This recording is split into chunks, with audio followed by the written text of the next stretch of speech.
Craving satisfied! Tara, turuan ko kayo with this easy teriyaki veggie chicken. We need red bell pepper, broccoli, cooking oil, chicken, and sesame seed. And the secret, the newest Sarsaya teriyaki sauce.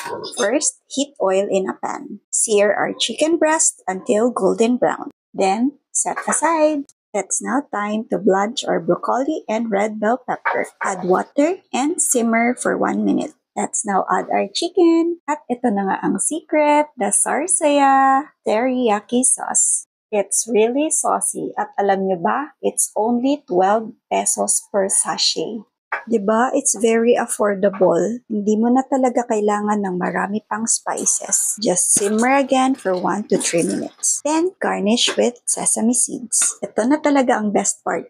Top it in a hot steaming rice. O diba, akalain mo yun? Teriyaki veggie chicken at home. Hindi na kailangan mag-dine-in sa labas. At super easy lang talaga niyang lutuin. And you can have it any time of the day. Authentic ang lasa at talaga namang mapapakain ka. Alam ko, nagkikrave na din kayo.